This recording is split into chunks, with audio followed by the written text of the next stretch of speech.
नमस्कार साथियों, आप सभी का ग्राम पंचायत से जुड़ी इस खास जानकारी वाले वीडियो में बहुत बहुत स्वागत है। आज की इस वीडियो को देखने के बाद पंचायत चुनाव 2026 में आरक्षण को लेकर आपकी सारी टेंशन काफी हद तक दूर हो जाएगी। इसलिए वीडियो को पूरा और ध्यान से देखिए।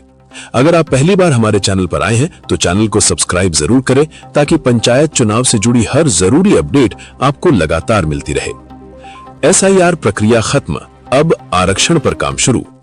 साथियों, हाल ही में SIR यानी विशेष गहन पुनर्निरीक्षण की प्रक्रिया चली, जिसमें लगभग 1.5 से 2 महीने का समय लगा। इस दौरान ज्यादातर अधिकारी उसी काम में व्यस्त रहे और आरक्षण को लेकर कोई ठोस कार्रवाई नहीं हो पाई। लेकिन अब SIR की प्रक्रिया पूरी हो चुकी है और अब पंचायत सीटों के आरक्षण पर काम शुरू हो गया है। आज की वीडियो उसी विषय पर आधारित है। पंचायत चुनाव में आरक्षण क्यों जरूरी है? बहुत से लोग पूछते हैं कि पंचायती राज व्यवस्था में आरक्षण का उद्देश्य ये है कि कमजोर, पिछड़े और वंचित वर्गों को भी प्रतिनिधित्व मिल सके और सामाजिक न्याय बना रहे। इसीलिए पंचायत चुनाव में कुछ वर्गों के लिए आरक्षण अनिवार्य होता है। पंचायत चुनाव में कौन कौन से आरक्षण होते हैं? पंचायत स्तर पर मुख्य रूप से ये आरक्षण लागू होते हैं: अनुसूचित जाति SC, अनुसूचित जनजाति ST, पिछड़ा वर्ग OBC, महिलाओं के लिए आरक्षण। इसके अलावा SC और ST वर्ग की महिलाओं के लिए अतिरिक्त आरक्षण भी दिया जाता है, जिसकी जानकारी बहुत कम लोगों को होती है। आरक्षण तय करने की प्रक्रिया कैसे होती है? आरक्षण तय करने की प्रक्रिया कई चरणों में पूरी होती है। पहला चरण परिसीमन डिलिमिटेशन। ग्राम पंचायतों, वार्डों और ब्लॉक स्तर पर परिसीमन किया जाता है।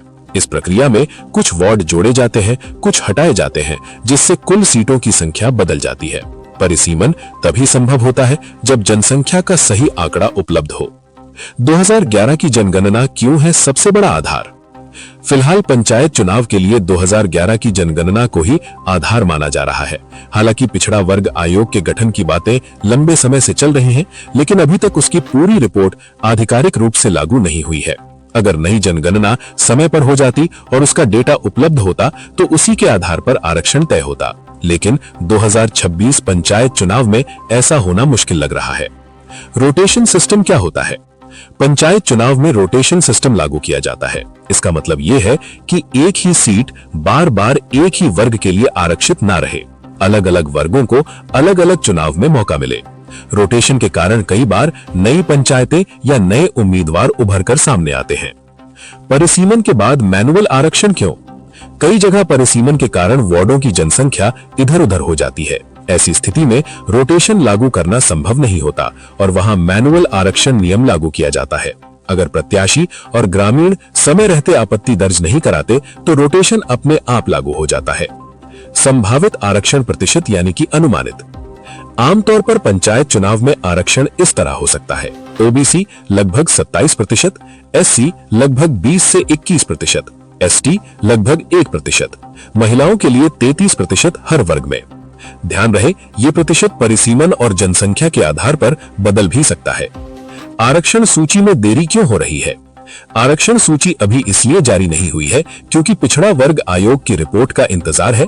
मतदाता सूची अभी अंतिम रूप में नहीं आई है। जब फाइनल मतदाता सूची जारी होगी और आयोग की रिपोर्ट आएगी, तभी अंतिम आरक्षण सूची घोषित की जाएगी। आरक्षण कब तक आने की संभावना? मौजूदा हालात को देखते हुए माना जा रहा है कि फरवरी 2026 के अंत तक आरक्षण से जुड़ी कोई बड़ी अपडेट सामने आ सकती है। आपकी राय क्या है? आपको क्या लगता है, क्या इस बार पंचायत चुनाव समय पर होंगे या फिर आरक्षण को लेकर मामला कोर्ट तक जाएगा? अपनी राय कमेंट